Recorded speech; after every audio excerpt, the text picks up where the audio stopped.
Hello folks, hope you're doing well.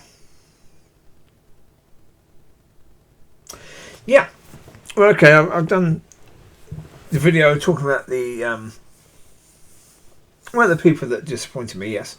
Mrs. B and the pastor. Well, and the reality is with regards to the pastor, I tried.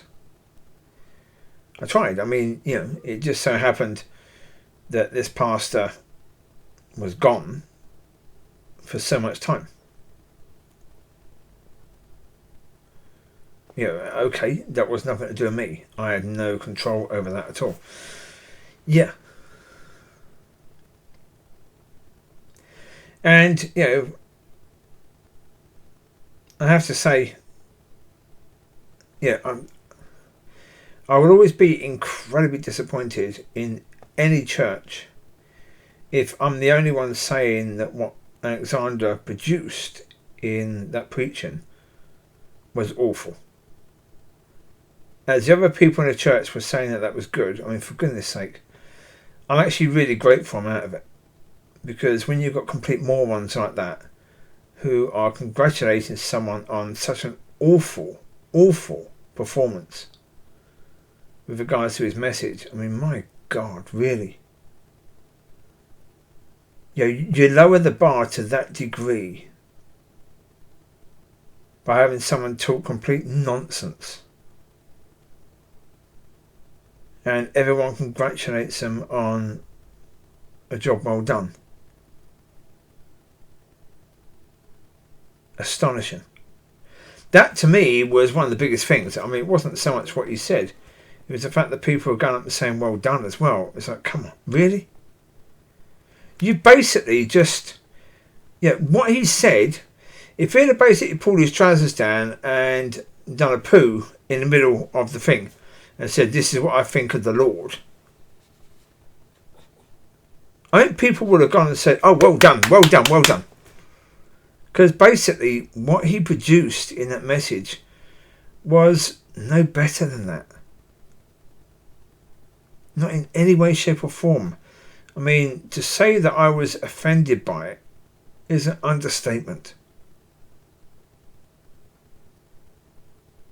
I mean, look, even if had Jeff been here and not in America at the time, I probably still wouldn't have spoken to him about it, because you try and phone this man up and get him to answer.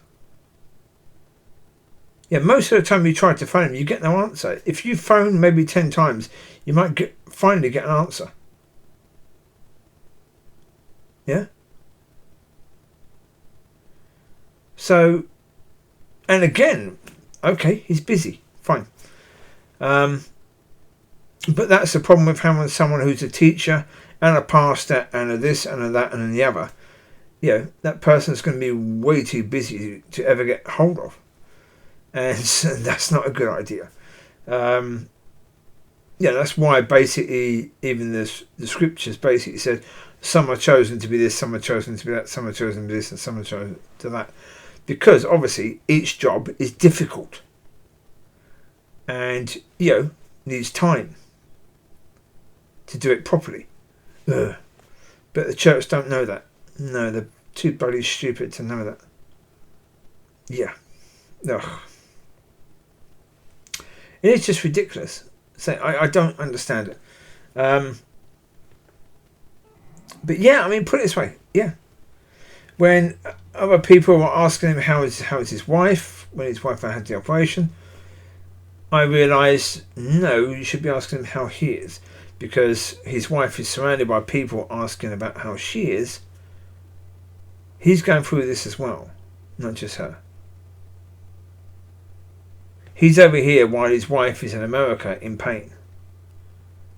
And, suffering and struggling.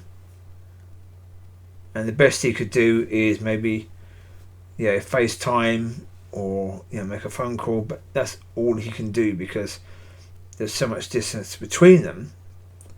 And all he wants is to be with her, probably. So how is he coping? And then, I shared with him everything that God had given me. Pretty much. I mean, maybe not completely all of it, but pretty much.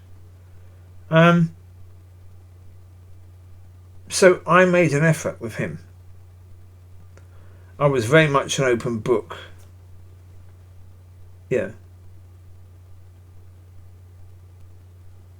So I let him in. And yeah. Yeah.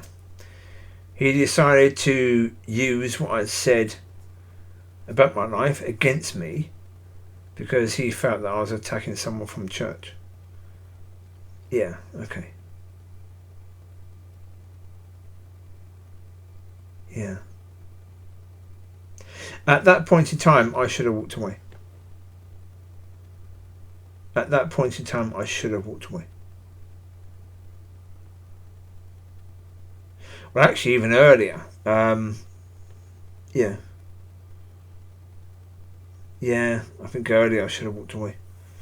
But a Tuesday night meeting after the Queen died, that was one of the most bizarre meetings I've ever been to. With some of the most bizarre things coming out of people's mouths.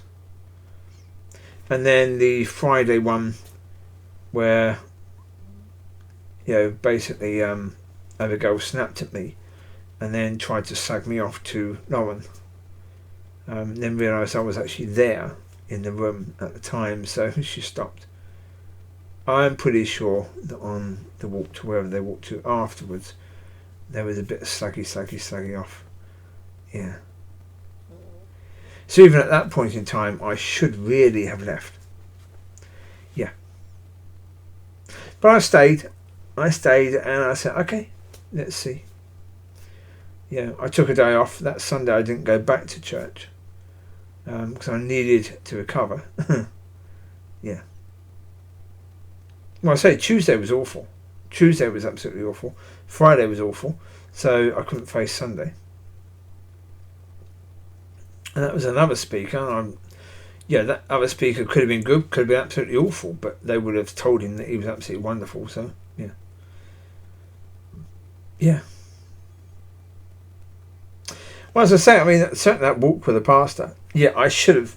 Yeah, because with the pastor basically saying that what Alexander said it wasn't great, but it was okay. As soon as he said it was okay, I should have said, you are completely deluded.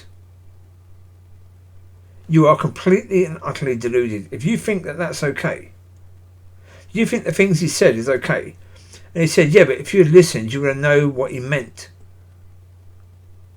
Oh, as soon as you say you would know what he meant, then obviously he didn't explain very well, did he?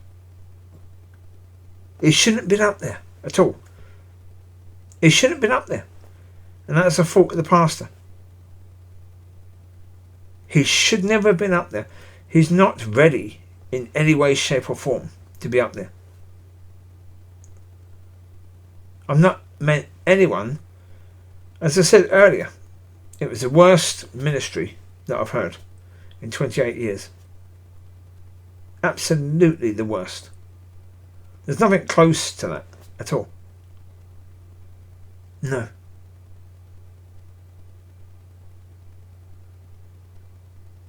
Yeah. And the pastor said it was okay. Really? Well, there you go. That pretty much says it all, doesn't it, really? Yeah, from that point in time, I should have just said, right, I'm out then. Especially when he's basically saying to me that he's more offended by my swearing and the fact that I put a video online talking about it. Yeah. But again, he's saying to me that that I should have spoken to Alexandra about it. Well, as I said, I couldn't do that. But then when people go around saying that I'm slagging off the church and the people in the church, is he telling them that they should be speaking to me about that? And discussing that with me, not with each other? Is he telling them that? I seriously doubt it. I seriously doubt he's doing that in any way, shape or form. No. Well, as I say, I mean, I was in the Elgin Community Church where basically Manuel was delighted I was in a meeting with him and he was explaining how he was so delighted that someone left the church. Someone that he didn't get on with. Okay. I mean, that's really, really bad for a pastor. Really, really bad for a pastor to basically say that. Or act like that. But then obviously, yeah, this pastor, Jeff, and the people in the church, they're delighted that they've got rid of me in that church. Absolutely delighted. Really? You're complete idiots. If that's the case, you're complete idiots, because you should be really, really sad about that. If you think I'm wrong, then you should be, trying to help me to be right. Are you doing that? No. No, you're not. So, again, I'm saying you should be doing that. The only argument you have is to not do that you should be doing. That if you were loving, that you were of God, you'd be doing that. You would see that, okay, this person is wrong in what they're saying. So really, it's our job to try and help that person to get on the right path. Because that's what love is. But you're actually saying, no, we don't want anything to do with this person, because this person is speaking about us and they're wrong in what they're saying. We don't want to actually speak to the person about in what way they're wrong and help them to realise where they're wrong so they can be right. Okay? And that's one of the reasons why I speak out about the church. Because even when you're wrong, you keep doing the wrong things all the time. You don't care about people. Not at all. You don't care about anyone. You care about your people in the church because they're not you. But someone who's not like you don't care. Yeah. Well, that's okay. As I said, that's okay. If people want to do that, that's okay. It's not for me to judge them. I wish them well. I hope that God can turn them around. Do I think He will? No. I don't. I think that they're going to be judged on their behaviour. And I think that's going to be awful for them, but that's their reality, that's their choice. They get to make it. So there you go. Yeah. I'm going to leave it to it. You take care. God bless. I'll speak to you soon. Enjoy. Bye-bye.